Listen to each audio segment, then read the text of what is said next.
हर हर महादेव। प्रिय दर्शकों, आशा से यत नववर्षं भवतु मंगलकरम अद्भुतकरं च जीवनस्य सकलकामना सिद्धिरस्तु। अंग्रेजी नववर्ष 2024 की आप सभी को हार्दिक मंगलमय शुभकामना। यह नववर्ष आपके लिए शुभ हो, मंगलमय हो, आप यशस्वी हो, आप कीर्तिवान हो, आप आरोग्यवान हो, आपकी सभी मनोकामनाएं पूरी हों इस वर्ष। ऐसी मेरी हार्दिक शुभेच्छा एवं शुभकामना 2024 की। प्रिय दर्शकों, आज हम इस वीडियो में चर्चा करने जा रहे हैं मेष राशि की, अर्थात उस राशि की जो 2023 में सबसे ज्यादा पीड़ित राशियों में से एक राशि थी। मैं यहां तक कह सकता हूं कि 12 राशियों में सर्वाधिक पीड़ित राशि आपकी राशि थी। फाइनेंशियली आप टूट चुके थे, बहुत ज्यादा प्रॉब्लम फाइनेंशियली आप झेल रहे थे। नौकरी में प्रॉब्लम, प्रमोशन हो नहीं रहा था, बल्कि कईयों की जॉब छूट गई। जॉब नहीं छूटी तो प्रॉब्लम इतनी कि ना तो सैलरी बढ़ी, संभावनाएं पूरी थी लेकिन बढ़ नहीं पाई। बॉस के साथ बनी नहीं, कलीग के साथ बनी नहीं, बिजनेस डील करना है, बिजनेस डील हो नहीं पाया। पैसे की दिक्कतें हर, चाहे बिजनेस को लेकर के हो, चाहे जॉब को लेकर के हो, चाहे प्रॉपर्टी को लेकर के हो, चाहे पैतृक संपत्ति को लेकर के हो, प्रॉब्लम चरम सीमा पर थी। लेकिन 2024 में, वैसे तो 2024 के वार्षिक राशिफल का वीडियो मैं अपलोड कर चुका हूं, लेकिन ये जो वीडियो है वो 3 महीने यानी कि जनवरी, फरवरी, मार्च ये कैसे रहने वाले हैं, इसी विषय पर इस वीडियो में चर्चा मैं करने जा रहा हूं। अगर वीडियो पहली बार देख रहे हैं, मेरा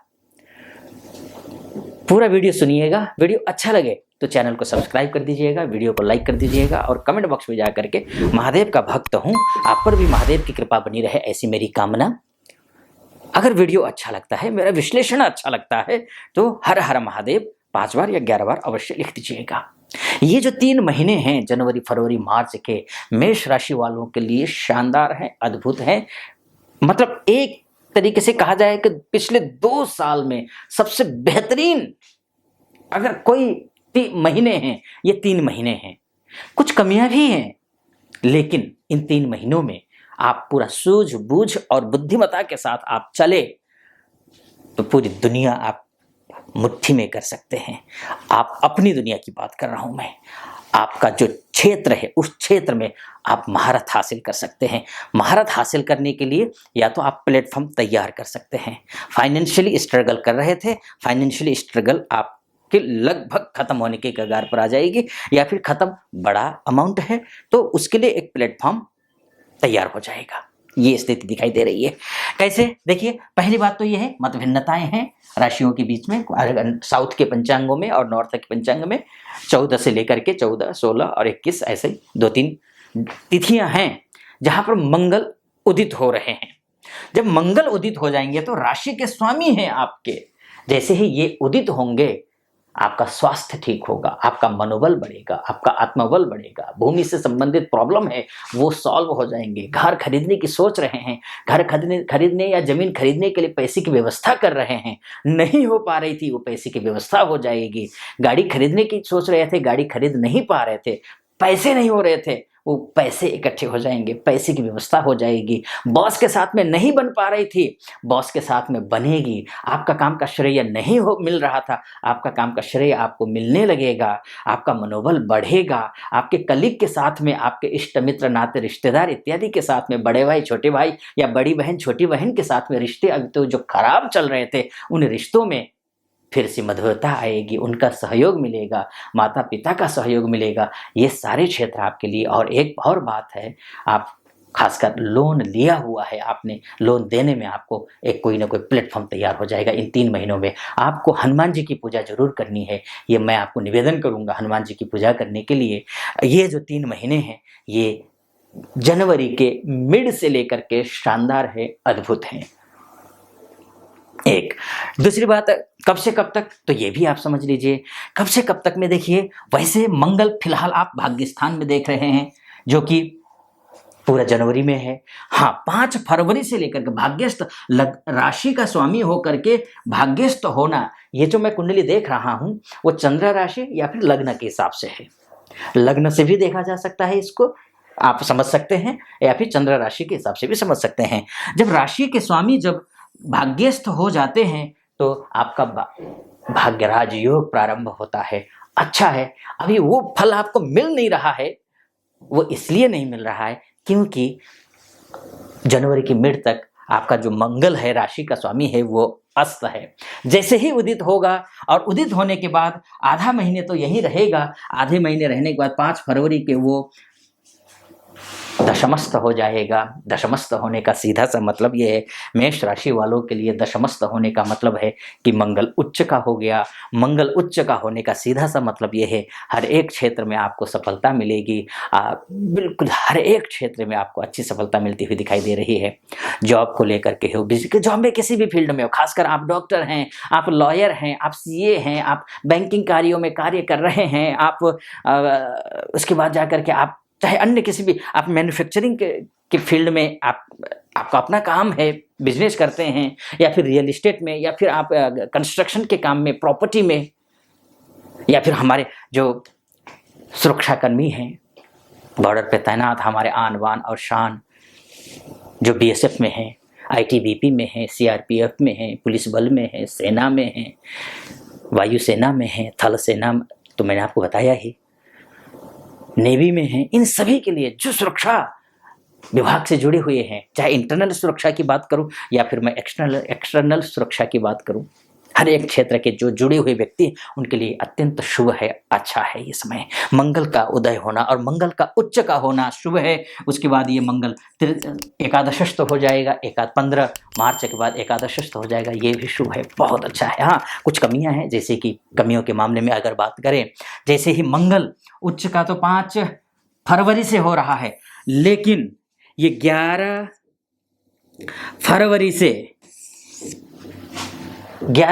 से शनि अस्त हो रहा है, और कर्मेश का और लाभेश का शनि जो है, कर्मेश और लाभेश दोनों है शनि। पैसा अनावश्यक खर्च होगा, उसके लिए काट है। इसलिए मैंने बोला ना आपको कि वो भाग्यशाली व्यक्ति हैं आप, जो 3 महीने अगर आपने ठीक कर लिया तो दुनिया मुट्ठी में कर सकते हैं। शनि अस्त हो जाता है किसी का, कर्मेश मेष लग्न या मेष राशि वालों के लिए शनि अस्त का होने का सीधा सा मतलब ये है कि काम में सफलता मिलती नहीं है, पैसे आते नहीं हैं, ब्लॉक हुए पैसे जो है उनको बस हम परेशान होते रहते हैं, सामने वाले से उम्मीदें लगी रहती हैं कि अब मिलेगा पैसा, तब मिलेगा पैसा, पैसा मिलता नहीं है। पैसे की बड़ी दिक्कतें आती, मान सम्मान पद प्रतिष्ठा में आंच आती है जब भी शनि अस्त होता है। लेकिन वो आप भाग्यशाली व्यक्ति हैं, जैसे ही शनि अस्त हो रहा है उससे पहले मंगल, यानी कि आपका जो राशि का स्वामी है वो मंगल जाकर के सीधा उच्च का होकर के शनि के घर में ही दशमस्त होकर के बैठ गया है। पूरा मोर्चा अपने हाथ में ले लेगा। अधिकार क्षेत्र, जैसे ही कोई ग्रह जब अस्त हो जाता है, उस ग्रह पर, उस राशि पर कंट्रोल जो उस भाव में बैठता है, खासकर उच्च का होकर के या मित्र ग्रही होकर के बैठता है, उसका हो जाता है। जैसे ही शनि निष्क्रिय हो जाएगा, अस्त होने का मतलब यह है कि ग्रह निष्क्रिय हो गया, आप कमजोर हो गए। लेकिन कोई व्यक्ति आपका शुभचिंतक है, पूरा हटक, और वो विल विशेष है और आपका घर का पूरा दायित्व संभाल रहा हो, वैसा ही होता है। ये मंगल जैसे ही उच्च का होगा, पूरा कारोबार अपने हाथ में ले लेगा ये, यानी कि शनि अस्त होने का आंच आप पर आने नहीं देगा ये। हाँ, लेकिन एक निवेदन जरूर है आपसे, हनुमान जी की पूजा तो आपको मैंने बोला ही, वो करना ही है, जो कि शनि 11 फरवरी से लेकर के 18 मार्च के बीच में अस्त हैं। न केवल इस दौरान, इन तिथियों के दौरान ही, बल्कि आपको शनि महाराज की पूजा हमेशा करनी है। अब शनि महाराज की पूजा में ये नहीं बोलूँगा कि मैं और कुछ करिए, मैं इतना जरूर बोलूँगा, या तो आप शनि महाराज के शनि का जप करिए, इस अस्त के दौरान तो विशेषकर करना ही करना है। इसके साथ साथ में अगर आप संभव हो सके, अपने से गरीब तबके के जो लोग होते हैं, चाहे वो आर्थिक रूप से हों, चाहे वो सामाजिक रूप से हों, जो आपसे छोटे हैं उनका सहयोग कीजिए, उनकी मदद कीजिए। मदद किसी भी रूप में हो, या फिर हो सकता है आप संभव हो सके आप शनिवार के दिन उड़द की खिचड़ी बनाइए, खुद भी खाइए, लोगों को भी खिलाइए। सरसों के तेल से बनी हुई सब्जी खाइए। सरसों के तेल में अक्सर पराठे बनते तो नहीं हैं, लेकिन शनिवार को बना लीजिए। घी के पराठे एक दिन मत खाइए, सरसों के तेल का पराठा खा लीजिए। तो ये आप शनि उच्च जब करना है, जैसे कि ओम प्राम प्रेम प्रौम सह शनैश्चराय नमः, इस मंत्र का जप करिए। ये आप करिए जरूर, मेरा निवेदन है। और मंगल का हनुमान चालीसा का पाठ ये करते रहें, इतना तो करना है। इसके साथ साथ में मैं इतना जरूर बोलूँगा कि ये नक्षत्र ज्योतिष के हिसाब से भी मैं बताता हूँ वीडियोज़ को, और नक्षत्र के हिसाब से अगर हम बात करते हैं तो आपके जो राशि के स्वामी हैं और भाग्येश हैं वो गुरु हैं, और गुरु जो है पूरे 3 महीने भरणी नक्षत्र में रहेंगे। भरणी नक्षत्र वालों के लिए देखा जाए तो भरणी नक्षत्र का जो स्वामी होता है वो शुक्र होता है, और शुक्र के नक्षत्र में गुरु का जाकर के बैठना शुभ तो नहीं होता है, लेकिन शुक्र जो है बिजनेस कारक ग्रह आपका बनता है और आपका धन का कारक ग्रह बनता है। यानी कि शुक्र गुरु का भाग्येश का शुक्र के घर में, यानी कि बिजनेस आपका उस बिजनेस में वृद्धि करने वाले ग्रह कि नक्षत्र में जाकर के जब आपका भाग्येश बैठेगा तो आपका बिजनेस में वृद्धि होगी। चाहे आप किसी भी प्रकार का कोई भी बिजनेस करते हो, चाहे आप मैन्युफैक्चरर हो, चाहे आप ट्रेडर हो, चाहे आप रिटेलर हो, चाहे आप छोटी सी दुकान लगाते हो, किराने की दुकान लगाते हो, कपड़े की दुकान लगाते हो, छोटी सी या छोटी उद्यमी हो या मझौले हो या फिर बड़े उद्यमी हो, इंपोर्ट एक्सपोर्ट का कार्य करते हो आप, ऑनलाइन बिजनेस करते हो आप, या रियल एस्टेट सेक्टर से मैंने आपको बताया ही, इन सभी क्षेत्रों में जिस किसी भी प्रकार का कोई भी बिजनेस आप कर रहे हैं उस बिजनेस में आपको लाभ होता हुआ दिखाई दे रहा है नक्षत्र के दृष्टिकोण से, क्योंकि भरणी नक्षत्र में गुरु रहेगा। भरणी नक्षत्र शुक्र का नक्षत्र है जो कि आपके बिजनेस हाउस का स्वामी है शुक्र। एक तो शनि की जहां तक बात करें, शनि जो है आपका लाभेश है, आपका कर्मेश भी है, दोनों है शनि। लाभेश और कर्मेश जब राहु के नक्षत्र में जाकर के बैठेंगे, जो विदेश में काम कर रहे हैं उनके लिए शुभ है, बहुत अच्छा है। जो विदेश में जाकर के जो है ग्रीन कार्ड के लिए परेशान हो रहे हैं, यहाँ से जो बच्चे गए हैं पढ़ाई करने के लिए, पढ़ भी रहे हैं, इस उम्मीद के साथ में गए थे, यहाँ से लोन लेकर के माता पिता ने भेजा था उनको कि वहाँ जाएंगे, बच्चे पढ़ेंगे भी, पार्ट टाइम कुछ काम भी करेंगे, लेकिन वहाँ जाने के बाद तो हालात कुछ और ही हैं। एक संस्कृत में कहा होता है ना कि दूरस्थाः पर्वता रम्याः, दूर से देखने पर पहाड़ बहुत हरा भरा दिखता है, वैसा ही विदेश का हाल होता है। यहाँ से तो चले गए बड़ा हरा भरा दिख करके, वहाँ जाने के बाद पता चल रहा है कि कितने पत्थर हैं, कितनी जो है उसमें गिट्टियाँ हैं।